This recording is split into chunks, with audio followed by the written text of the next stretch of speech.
Good morning to all of you.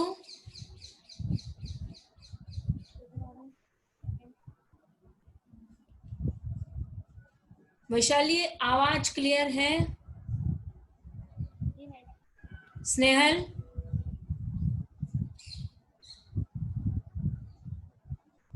हमारी आवाज आ रही है आप तक?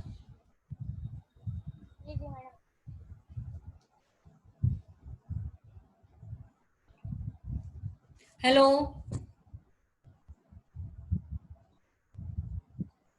वैशाली, आपकी आवाज? जी मैडम आ रही है आपकी आवाज। ओके, स्क्रीन स्लाइड दिखाई दे रही है आपको?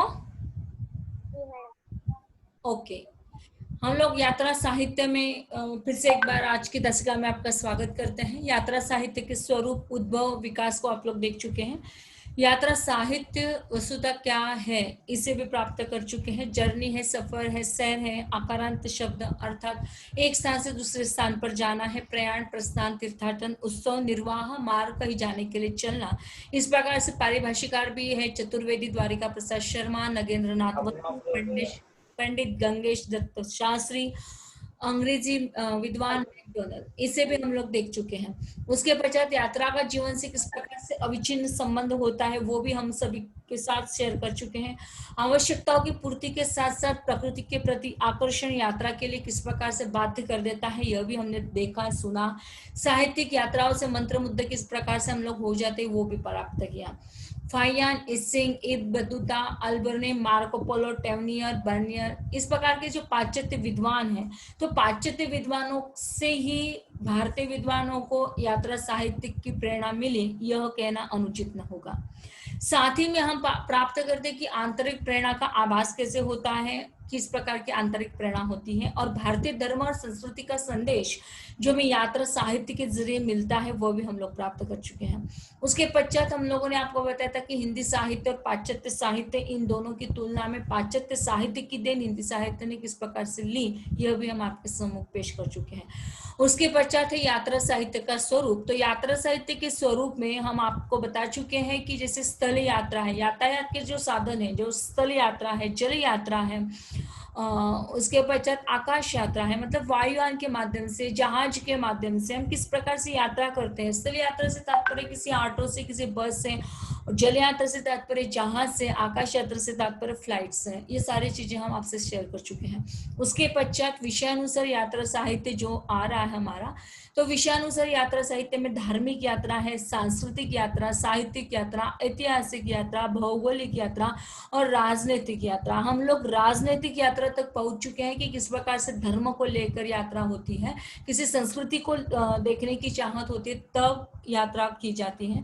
साहित्य की यात्राओं का प्रचलन हमारे साहित्यिक क्षेत्र में बहुत कम मायने में प्राप्त होता है। इतिहास को लेकर यात्राएं होती है, जिस प्रकार हम लोग आपको बता चुके हैं कि महेश्वर का दर्शन भी कल की तासिका में हमने आपको करवाया। साथ ही में अजंता एलोरा की दर्शन भी। भौगोलिक यात्राओं के दरम्यान भी हम आपको बता चुके हैं कि किस प्रकार का साहित्य होता है, जैसे केरला का होता है, दार्जिलिंग का होता है, ठीक उसी प्रकार अब हम लोग राजनीतिक यात्रा को भी कल की तासिका में आपको बता चुके हैं कि राजनीतिक यात्राएं किस प्रकार से होती है। सुकर आज की तासिका में हम लोग स्टार्ट करते हैं पशु पक्षियों की यात्राओं को। देखिएगा, यदि पशु पक्षियों की बात चल रही है दोस्तों, तो हम आपसे शेयर करना चाहेंगे कि किस प्रकार से हम इनकी पशु पक्षियों की यात्राओं को स्टार्ट करते हैं और क्या क्या मिलता है हमें पशु पक्षियों की यात्राओं में। तो देखिएगा कि जैसे साहित्य से हमारा तात्पर्य केवल उन यात्राओं से होता है कि जो केवल पशु पक्षियों के साथ निहित होता है ना। तो ऐसा साहित्य प्रकाशित किया गया कि जो बाल साहित्य के रूप में भी हमें अवश्य मिल जाता है। और साथ ही में कुंवर सुरेश सिंह जो है उनका काला कंकार, या पंडित श्री राम शर्मा का नाम विशेष रूप से हम लोग पशु पक्षियों की यात्राओं में लेना चाहेंगे। तो पंडित श्री राम शर्मा का जो साहित्य है, खासतौर पर जो शिकारियों की यात्रा, देखिएगा हम लोग साथ साथ में देखेंगे कि पशु पक्षियों की यात्रा और शिकारियों की यात्रा, मतलब पशु पक्षियों की यात्राओं के बीच में जो हमारे साहित्यकार पंडित श्री राम शर्मा जी हैं, तो शिकारियों की यात्रा में भी लगभग उन्हीं का नाम दिया जाता है। तो हम लोग पहले डेफिनेशन देख लेते हैं कि पशु पक्षियों की यात्राओं को और शिकारियों की यात्रा, इन दोनों दृष्टियों से क्या अंतर होता है। तो वो यात्रा जो शिकारियों के द्वारा स्वयं की जाती है और उन्हीं के द्वारा अक्षरबद्ध की जाती है, तो इस प्रकार का यात्रा साहित्य हिंदी में कम मिलता है, लेकिन वो रोचक होता है और अत्यंत मनोरंजक भी होता है। भावात्मक और कलात्मकता के क्षेत्र में पंडित श्री राम शर्मा, जैसे हम लोग आपको बता चुके अभी भी, पशु पक्षियों की जो यात्रा है उसमें और शिकारियों की यात्रा दोनों में भी श्री राम शर्मा का नाम अग्रगण्य माना जाता है। तो इनकी जो शिकारी यात्राएं हैं उनमें आने वाले शब्द चित्र, जो धन, पर्वत, नदी आदि सभी प्रकृति के जो मनोरम चित्रण होता है वो शिवालिक की घाटियों में नामक ग्रंथ में अंकित कर दिए हैं, क्योंकि वह सुरल और सुगठित भाषाओं के रूप में हमें सभी को प्राप्त होते हैं। तो इस प्रकार से हम आज पशु पक्षियों की यात्रा और शिकारियों की यात्राओं के दरमियान जो चित्रण होता है श्री राम शर्मा का, तो वह हम आपके सम्मुख रखने का सफल प्रयास करेंगे। तो देखिएगा कि जैसे हम लोग आपको बता चुके कि हिंदी में शिकार साहित्य के जो जन्मदाता सफल पत्रकार के रूप में या सर्वश्रेष्ठ रेखा चित्रकार के रूप में पंडित श्री राम शर्मा जी का नाम धरोहर के रूप में प्राप्त होता है। और इनका जन्म उत्तर प्रदेश के मैनपुरी जिला अंतर्गत कीरथरा ग्राम में हुआ। मतलब देखिएगा कि जहां पर श्री राम शर्मा का निर्माण हुआ, उसी जगह पर श्री राम शर्मा एक प्राकृतिक धरोहर के साथ साथ प्राप्त होते हुए दिखाई देते हैं, जहां पर उनकी पशु पक्षियों के साथ किस प्रकार से उनका परिमार्जन हुआ। तो कई उर्दू रचनाओं को उन्होंने देखा, पढ़ा और फिर प्रवेशिका में भी उन्होंने कई हिंदी अनुवाद भी किए। और साथ ही में उनका जो रुचि, उनकी जो रुचि रही, अध्ययन की रुचि, तो उत्तर प्रदेश में खास तौर पर उन्होंने जो अध्ययन प्राप्त किया, तो अध्ययन के साथ साथ स्वतंत्रता आंदोलन में भी उन्होंने अपने जीवन की बाजी लगा दी। भारत छोड़ो आंदोलन में खुलकर भाग उन्होंने लिया। गिरफ्तार होने के पश्चात उन्हें अत्यंत यातनाएं भी दे दी। जेल यात्रा में वे अकेले नहीं थे, उनके बड़े भाई जो है पंडित बाला प्रसाद शर्मा, उनकी लड़की कमला जी, ये सभी उनका अनुकरण करते रहे और वो भी उनके बच्चों के साथ में जेल यात्रा भी उन्हें करनी पड़ी। मतलब देखिएगा कि स्वतंत्रता के पश्चात शर्मा जी का जो जीवन दर्शन हुआ वह अत्यंत उज्जवल रूप में प्राप्त हुआ। कई बार तो संगीत का शौक भी उन्हें दिखाई देता है। तो शिकार की शिक्षा उन्होंने लखनऊ के उस्ताद हामिद हुसैन से ली थी। मतलब देखिएगा कि यदि हम लोगों को प्रश्न ऐसा पूछा जाता है कि यात्रा के स्वरूप को स्पष्ट कीजिए, तो यात्रा के स्वरूप को स्पष्ट करने के साथ साथ आपको जो अन्य विषयों की तुलना में हम लोग बता चुके कि धार्मिक यात्रा किन लोगों ने लिखी, कैसे लिखी, यह भी हम आपके साथ पहले रूप से शेयर कर चुके हैं। तो आज हम उन सभी पर चर्चा न करते हुए सीधे पशु पक्षियों की यात्राओं पर, जहां पर हम लोग आए थे वहीं पर हम लोग चर्चा करते हैं।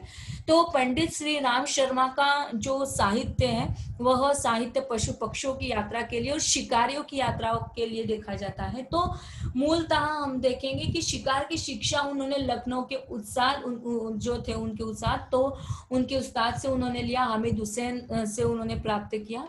वे एक फोटोग्राफर थे।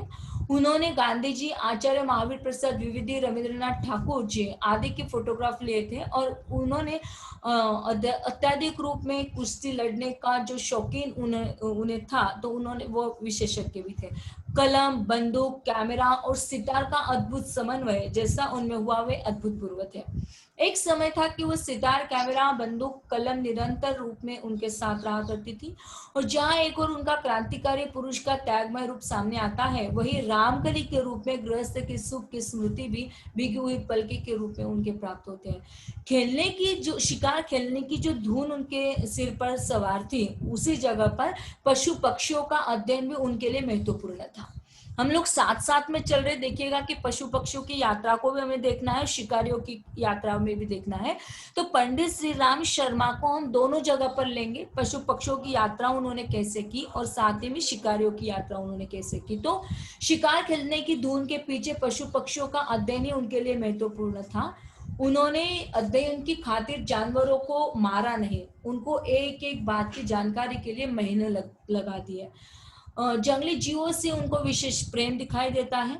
उन्होंने अपनी पुस्तक जंगल के जो भी देश प्रेमियों तथा जंगल के जो को लिए समर्पित किया हुआ दिखाई देता है। वे लिखते हैं कि उन देश प्रेमियों को जो अपने देश की धूल मिट्टी की शक्ति है समझते हैं, मैदानी वन खंड पर्वत नदियां अंतर्वेदियां और उनका सौंदर्य, जिसमें शर्मा जी को बहुत ही अनुराग की भावना रही। प्राकृतिक छटा के निरीक्षण में वो कहते हैं, देखिएगा कि उन्हीं के शब्दों में, अब यदि आप लोग उसे प्राप्त करते हुए दिखाई देते हैं तो जैसे ही हम लोग आपको बताते चले जाते हैं तो कॉपी और पेन आपके हाथों में होना चाहिए कि हम लोग आपको क्या क्या शेयर करना चाह रहे हैं और आप उसे किस प्रकार से लिख रहे हो या सुन रहे हो, या बाद में जब वीडियो को आप लोग देखोगे तो हर वीडियो में हम आपको बताने का प्रयास वही कर रहा है कि जो पशु पक्षियों की या जो जो पॉइंट आपका चल रहा है उस पॉइंट के हिसाब से आपको हर एक का एग्जाम्पल हम बताते जा रहे हैं। तो प्राकृतिक छटा के बारे में श्री राम शर्मा जी का क्या कहना है, उन्हीं के शब्दों में आप सुनिएगा।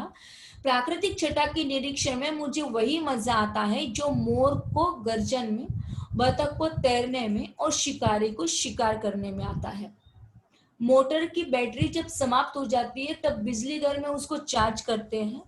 चाकू जब खोपरा हो जाता है, चाकू जब बोथरा हो जाता है तब उसे पत्थर पर पहनाते हैं। मेरा जब मस्तिष्क थक जाता है और जब चिंता और कष्टरूपी ग्राह्य समूचा निगल जाने पर उतारू हो जाता है तो मुझे मानसिक और शारीरिक बैटरी को चार्ज करने के लिए प्राकृतिक डायनामो में और पर्वतों की शरण लेनी पड़ती है। यह वाक्य हमारा नहीं है, यह वाक्य हमने लिया हुआ है पंडित श्री राम शर्मा जी के वक्तव्य से। तो पंडित श्री राम शर्मा जी क्या कहते हैं कि वो कहते हैं कि जिस प्रकार से यदि बैटरी डाउन हो जाती है तो हमें बैटरी को चार्ज करना पड़ता है इलेक्ट्रिकल के माध्यम से, तो ठीक उसी प्रकार यदि जब भी मैं थकान महसूस करता हूँ, उदासी महसूस करता हूँ तो मुझे जाना पड़ता है प्राकृतिक छटाओं में। तो इस प्रकार से उनका ये जो वाक्य अत्यंत महत्वपूर्ण है। इस वाक्य को अधोरेखित करके आप यह वाक्य आपके पशु पक्षियों की यात्राओं के बीच में जब डालते हो, देखिएगा आपको एग्जाम में कैसा प्रश्न पूछा जाता है और आपको क्या करना है। ये चार्ट जो हमने जानबूझ के हर लेक्चर में हमारा जो प्रेजेंटेशन है वो अलग अलग तरीके से दिखाई देता है।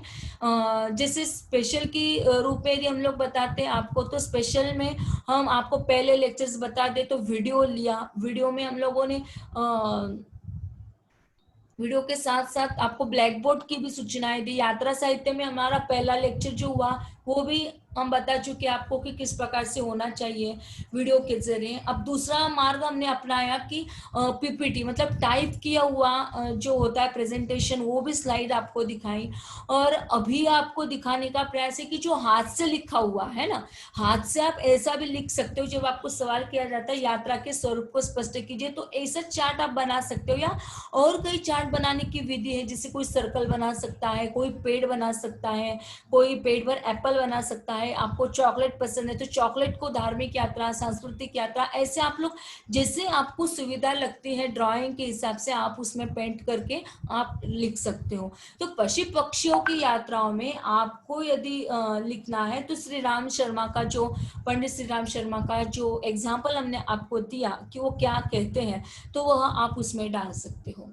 यहाँ तक क्लियर हुआ? आपको आवाज तो क्लियर आ रही है? बीच में इससे देखिएगा यदि आप मोबाइल पर कोई मैसेज सेंड करते हैं तो पढ़ाते समय तो मोबाइल को अलाउड ही नहीं होता है, ना तो क्लासरूम में और न ही यह वर्चुअल क्लासरूम में। ये मेरा फंडा है ही नहीं कि जैसे क्लासरूम चलती है तो मोबाइल को ऑफ कर देते हैं हम। तो आपके जो मैसेज है आप इसी ग्रुप पर डाल दिए कीजिएगा, या आप बोलते जाइएगा किसी के थ्रू भी कि मैडम आपकी आवाज नहीं आ रही है, आवाज जा रही है तो आवाज क्लियर नहीं आ रही है, स्लाइड दिखाई दे नहीं रही है। तो ये जो सारी चर्चा ये केवल और केवल क्लासरूम में ही होनी चाहिए, है ना। जब हम लोग जूम के माध्यम से इस प्लेटफॉर्म पर चर्चा कर रहे हैं, प्लेटफॉर्म को आपको पढ़ा रहे हैं, और ऐसा भी नहीं है आपको बोलने का चांस भी देते हैं, है ना, कि समझ में आया या हाँ या ना, एस या नो। तो ये सारी चीजें क्लासरूम में ही होती है, मोबाइल के ग्रुप पर नहीं होती। ध्यान में रखिएगा, क्योंकि मोबाइल के ग्रुप पर हम तब जाते हैं जब अपना क्लास खत्म हो जाता है,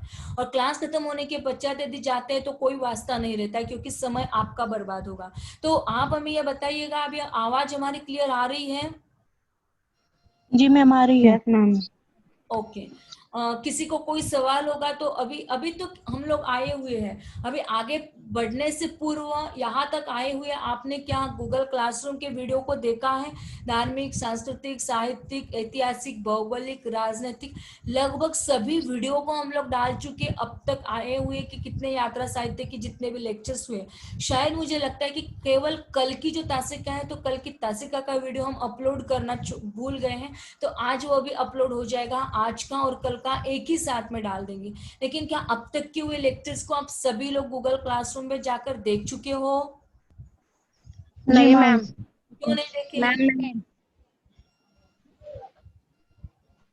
क्यों नहीं देखे हैं, ये मेरा सवाल है। मैम मेरा आज पहला ही लेक्चर है, मेरे को पता नहीं हो कैसे देखते हैं ऐसा।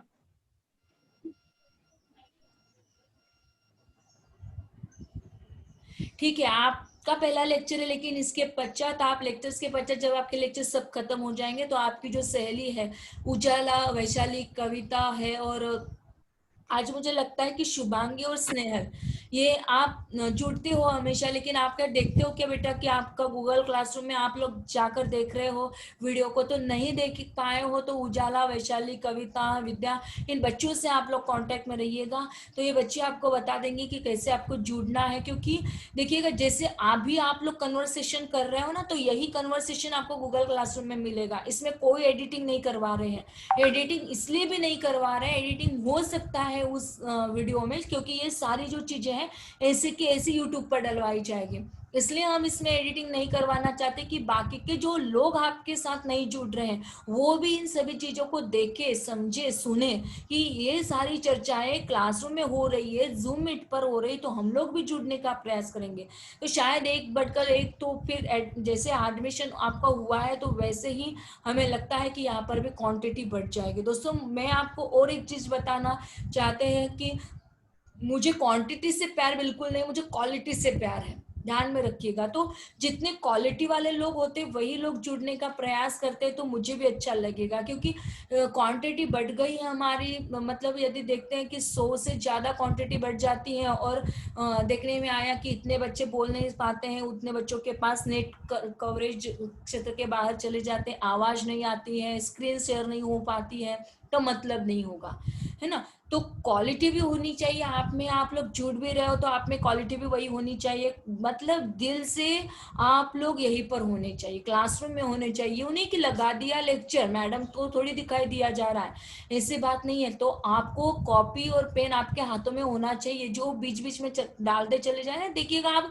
ये आपको तो मिल रहा है लेक्चर में, सारी चीजें क्लियर हो रही है। हो सकता है कि आपको नोट्स देते समय हम उसको इन सभी चीजों को न डालें। आज यहाँ पर आपको केवल पशु पक्षियों की यात्रा में इतना ही मिलेगा कि पंडित श्री राम शर्मा का नाम विशेष रूप से उल्लेखनीय है। तो उल्लेखनीय है तो ये आपको पता है कि कैसे उल्लेखनीय, क्या कहा उन्होंने कि बैटरी को जिस प्रकार से चार्ज करते हैं ठीक उसी प्रकार से हमें हमारी जीवन को भी चार्ज करना पड़ता है। तो जीवन को चार्ज करने के लिए हम कहाँ पर जाते हैं? जैसे कई लोग होते हैं दोस्तों, कई लोग अपने जीवन को परिव्याप्त करते हुए, जीवन की परिभाषा को व्यक्त करते हुए जब जब दुख का सामना उनको करना पड़ता है, तो खास तौर पर महिलाएं, हम लोग क्या करते हैं, हम लोग पेंटिंग बना लेते हैं, हम लोग संगीत सुन लेते हैं, हम लोग चित्रकारिता में अपना योगदान दे देते हैं, हम लोग किचन में चले जाते हैं, कोई नई चीजें बना लेते हैं, कोई फिल्म देखने के लिए चला जाता है, कोई सो लेता है, मतलब अपने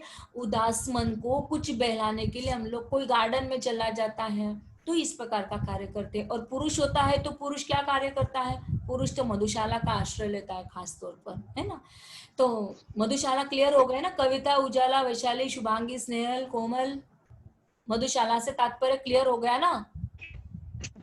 हाँ मैम। हाँ, क्या होती है मधुशाला, पता है ना आपको?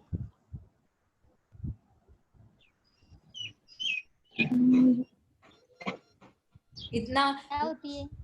मधुशाला, मधुशाला का मतलब होता है शराब की दुकान।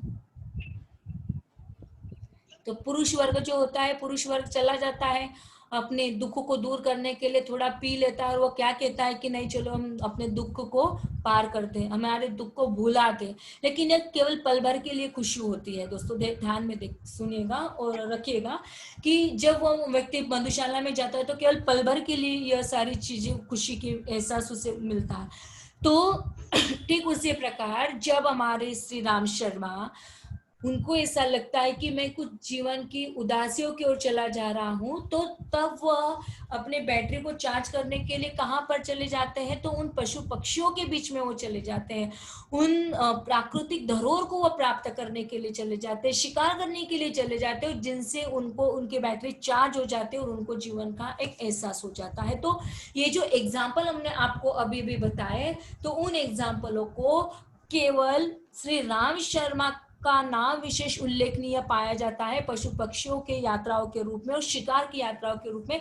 ऐसा मात्र आपकी पीडीएफ फाइल में होगा, तो उसमें एडिशन आपको कैसे डालने हैं, क्योंकि आप लोग लेक्चर्स अटेंड कर रहे हो, तो लेक्चर्स अटेंड करते समय आपको ये सभी चीजों को ध्यान में रखना है कि किस प्रकार से उन्होंने क्या कहा हुआ है पशु पक्षियों की यात्राओं के संदर्भ में, उनकी कौन कौन सी ऐसी रचनाएं हैं कि उन रचनाओं के साथ साथ हम उनको एग्जाम्पल में डाल सकते हैं। तो सुनिएगा, उनकी जो रचनाएं हैं मुख्य तौर पर जो उन्होंने 1925 में लिखी थी, बोलती प्रतिभा, शिकार, जंगल के जीव, वे जीते कैसे हैं, हमारी गोए, पपीता, झांसी की रानी, नैना सितमगर, संघर्ष और समीक्षा, प्राणों का सौदा, हमारे पड़ोसी पक्षी, शब्द चित्र, हमारे 100 जंगली जानवर, है ना।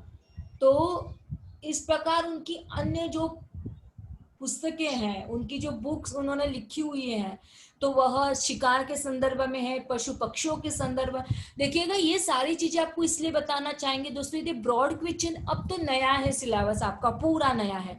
पुराने प्रश्न पत्रों को भी ना तो आप लोग देख सकते हो, नहीं हम लोग देख सकते। अब जो पेपर का फॉर्मेट बनेगा ना, वो एक्सपेरिमेंट केवल आप लोगों पर किया जाएगा। तो आपको ये सारी चीजें ध्यान में रखनी है कि आपको कौन कौन सी चीजों को वहां पर डालना है। तो पशु पक्षियों की यात्राओं के बीच में जब पीडीएफ आपको केवल यही डाला जाएगा, तो पीडीएफ में ये सारी चीजें नहीं होगी जो लेक्चर्स में आपको दी जा रही है। स्वाभाविक सी बात है, इसलिए तो लेक्चर्स में और गूगल क्लासरूम का डिस्टेंस वही होता है। तो जैसे उन्होंने लिखा पशु पक्षियों की यात्राओं के साथ साथ उन्होंने कौन कौन सी चीजों को लिखा, तो भारत के वन्य पशु, देवालय का शेर, है ना, ठगों की बोली, रमासिया, स्टेपिंग जॉय की उपन्यास विवेयर ऑफ पीटी का अनुवाद उन्होंने कर दिया। तो ये सारी जो चीजें हैं, जैसे भारत के जंगली जीवों पर उन्होंने लिखने का जो निश्चय किया था, उन्होंने मूलतः अपनी योजना मुंशी प्रेमचंद जी से लिखी थी, भेजी थी, और श्री राम जी की तो प्रशंसा के योग्य ही है। और आचार्य महावीर प्रसाद द्विवेदी ने इनकी भाषा को टकसाली कहा। मतलब देखिएगा कि पंडित श्री राम शर्मा जी ने कहा है कि वो कृषि के संदर्भ में, साहित्य के संदर्भ में वह लिखते रहते। तो जीवन की सर्वप्रथम आवश्यकता अन्न की होती है, और अन्न के प्राण की इंग्लैंड, अमेरिका, जर्मनी जैसे देशों में वे सफल साहित्यकार के रूप में उभर कर आए, और जिनका मूल व्यवसाय कृषि रहा, है ना। तो उनकी रचनाएं उनकी मूल रूप में प्राप्त हो गई। अब इनकी आलोचना भी की, किनकी, पंडित श्री राम शर्मा की आलोचना की बनारसीदास चतुर्वेदी ने।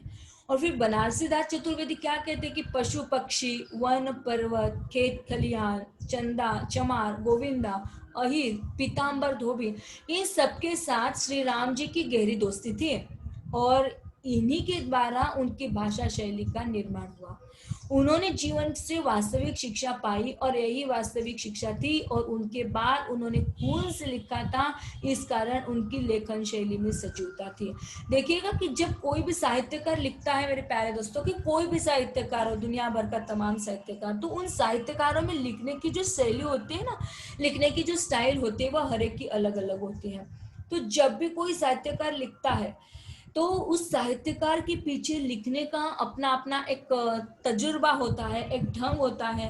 और पंडित श्री राम शर्मा जी का कृतित्व है ना, व्यक्तित्व और कृतित्व, तो अपने आप में एक सर्वाधिक एवं महत्वपूर्ण रूप में दिखाया जाता है।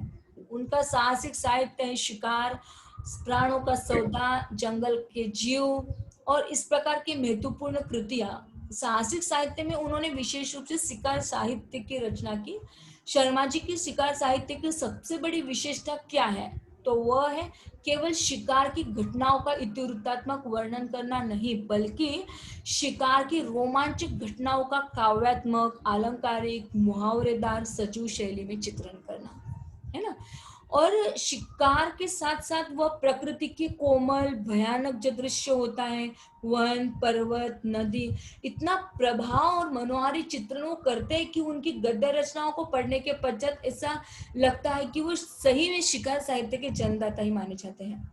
हिंदी में शिकार मेरे विचार से प्रकृति संबंधित साहित्य के पितृत्व के गौरव का ख्याल करके लेखक को कभी कभी सोचने लगता है कि यह सब पूर्व जन्म की किसी पुण्य का ही फल है। हिंदी का विशाल क्षेत्र अन्य योग्यतम लेखक के माथे पर सेहरा नहीं बांधता। वास्तव में किसी भी साहित्य सेवी को इससे अधिक आत्मसंतोष और क्या होगा कि उसे साहित्य के किसी अंग विषय का जन्मदाता माना जाए। देखिएगा कि पंडित श्री राम शर्मा का जो शिकार साहित्य है, इनकी सफलता का मूल रहस्य उनका स्वयं शिकारी होना है। वे स्वयं शिकारी का सदे हुए लक्ष्य भेदित है, परंतु साधारण शिकारियों से उनका बड़ा मतभेद था। वह यह था कि आखेट में मतलब युद्ध में उनकी दृष्टि बाहर की दौड़ धूप, उछल कूद आदि स्थल दृश्यों में सीमित न होकर उनके सूक्ष्म मनोवैज्ञानिक पात्रों के तह में जाकर बैठती है। और इस प्रकार से प्रकृति की धरोहर में जाने वाले हमारे पंडित श्री राम शर्मा पशु पक्षियों के बीच में शिकारियों के रूप में किस प्रकार से प्राप्त होते हैं, इसका एक दस्तावेज हमने आपको प्रकट किया। देखिएगा दोस्तों कि किस प्रकार से प्रकृति को धरोहर मानने वाला, शिकार के खेलने की धुन को मानने वाला, पशु पक्षियों का अध्ययन वह व्यक्ति करता है। मूलतः जंगल की जीव का समर्पण उनके साहित्य की साधना के पीछे उनकी भावना छिपी हुई दिखाई देती है। शिकार नाम की जो रचना उनकी है, तो उसके लेखक की आप बीती घटनाओं का चित्रण होता है कि प्राणों की बलि देकर किस प्रकार मशहूर शिकारी बीती घटनाओं का और दुर्घटनाओं का चित्रण हमें प्राप्त होता हुआ दिखाई देती है। तो पंडित श्री राम शर्मा जी का संपूर्ण साहित्य उनकी साहित्य साधना का परिचायक है। उनका स्थान हिंदी साहित्य में निश्चित ही महत्वपूर्ण है। उनके विषय में पंडित पद्म सिंह शर्मा ने लिखा था, पंडित श्री राम शर्मा बीए हिंदी के साहित्य कोश में उदीयमान एक नवीन नक्षत्र के रूप में चमके हैं, जिन्होंने अपनी उज्जवल लेखन प्रभा से चमत्कार से पाठकों को चकित कर दिया। और यही है दोस्तों कि पंडित श्री राम शर्मा पशु पक्षियों की यात्राओं के बीच में और शिकारियों की यात्राओं में अपना एक महत्वपूर्ण स्थान प्राप्त कर चुके हैं। दोस्तों, शुरू में हमने आपको बताया कि यात्रा के साहित्य में यात्रा साहित्य का स्वरूप क्या है, यात्रा साहित्य का शब्द क्या है, यात्रा साहित्य की परिभाषा क्या है, यात्रा साहित्य कहाँ की देन है, यात्रा साहित्य की यातायात के साधन कौन से हैं। अब हम लोग बता चुके हैं विषयानुसार यात्रा साहित्य का स्वरूप आज यहाँ पर समाप्त हो गया। क्या आप लोगों को समझ में आया? यहाँ तक क्लियर हो गए आप सभी लोग? जी मैम। क्लियर तो हो रहा है सभी को? आप सबकी प्रतिनिधि तौर पर कविता जी ने बता दिया कि जी मैम, तो इसका मतलब आप सभी लोग उनके जी में अपनी हाजिरी व्यक्त कर रहे हो या नहीं कर रहे हो? Yes ma'am. Very good. अब देखिएगा कि अब जिन जिन लोगों को कोई प्रश्न होते हैं ना, अब तक की जो है जो लेक्चर्स हुए हैं उसमें आप किसी को कोई सवाल होते हैं तो ये कंप्लीट होने के पश्चात एक दिन हमारा डाउट सेशन भी रखवाएंगे, है ना। जो लोग नए हैं उनको पता नहीं है कि जैसे हो जाता है कोई पॉइंट खत्म हो जाता है तो हम लोग डाउट सेशन रखते हैं। तो अभी तक भी हमारे यात्रा शब्द जो है वो समाप्त नहीं हुआ है ना। तो यात्रा साहित्य की जैसे ये पॉइंट हमारे खत्म हो जाएंगे, तो एक पॉइंट खत्म होने के पश्चात हमारा जो मूल यात्रा वर्णन जो आपको पढ़ाना है ना, तो वह है मेरी जापान यात्रा। तो जापान में हम कैसे, मेरी जापान यात्रा नहीं है, डॉक्टर रूपाली चौधरी की नहीं, तुकडोजी महाराज की। और तुकडोजी महाराज चूंकि वह अमरावती में थे, तो अब आप कहोगे कि यार अमरावती का इंसान उस जमाने में कैसे जापान पहुंच गया, है ना। तो निश्चित तौर पर गया होगा, अनुमान ही लगा सकते कि गया होगा, इसलिए तो उन्होंने ये सारी चीजें रखी। तो हम लोग प्राप्त करेंगे कि कैसे उन्होंने जापान यात्रा की। तो ये सारी जो दृष्टि है वो बाद में डालेंगे। सबसे पहले तो आपको यात्रा कैसे की जाती है ये तो समझा रहे। तो यात्रा क्या है, तो यात्रा साहित्य के संबंध में अलग अलग प्रकार के विद्वानों के जो मत है, वास्तविक तौर पर हम आपको ये मत बता चुके हैं। फिर भी यात्रा शब्द जो है, यह यात्रा शब्द या धातु से उत्पन्न हुआ है। और यात्रा शब्द संस्कृत के या धातु से यदि बना हुआ है, तो इस शब्द के विद्वानों में यदि हम लोग नाम ले रहे हैं, तो हम लोग आपको इसके पूर्व भी चर्चा कर चुके हैं कि इस शब्द के विद्वानों ने उसके अलग अलग अर्थों के साथ हमें उसकी अभिव्यक्ति दी। तो संस्कृत शब्दार्थ कौस्तुभ में इसका अर्थ सफर, एक स्थान से दूसरे स्थान पर जाने की क्रिया को उन्होंने कहा हुआ है। जैसे ही हिंदी के विश्वकोशकार है श्री नगेंद्रनाथ वसु ने उसे समझाने का प्रयास किया।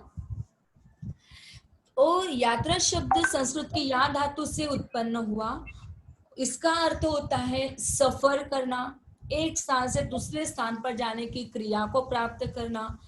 इसके पूर्व भी हम लोग नगेंद्रनाथ वसु को देख चुके हैं कि विजय की इच्छा से कहीं जाना, चढ़ाई पर करना, या पर्याय, प्रजा, अभिनिर्याण, प्रस्थान, गमन, गण, प्रस्थिति, दर्शनार्थ, देवस्थानों को जाना, तीर्थाटन करना, या एक जगह पर हम कह सकते हैं कि एक स्थान से दूसरे स्थान पर जाने की क्रिया। एक ही शब्दों को याद कर लीजिएगा, यात्रा साहित्य से तात्पर्य है एक स्थान से दूसरे स्थान पर जाना, बस इतना याद कर ले, बहुत हो गया। अब देखिएगा कि इस प्रकार से दामोदर गुप्त क्या लिखते हैं। तो दामोदर गुप्त जी ने लिखा हुआ है कि जो लोग घूम फिर कर दूसरे देशों की वेशभूषा, ध्यान में रखिएगा कि जितने भी पारिभाषिकार आपको बताए गए उन सबकी परिभाषाओं को आपको भली भांति याद करना ही होगा। आपको प्रश्न यदि पूछा गया एग्जाम में कि यात्रा साहित्य के संबंध में विभिन्न विद्वानों के मतों को स्पष्ट कीजिए, तो आपको ये सारी चीजें याद होनी चाहिए। इसलिए ये परिभाषा आपके सम्मुख हमने लिखवा कर दे दी है, हाथों से लिखा हुआ है। आपको किसी को अक्षर में तो प्रॉब्लम नहीं आ रही कि राइटिंग में प्रॉब्लम आ रही, मैडम आपकी राइटिंग हमारी समझ में नहीं आ रही, ऐसा तो कोई नहीं है ना बंदा? नहीं मैम। क्लियर हो रहा है? मैम सब समझ में आ रहा है बराबर।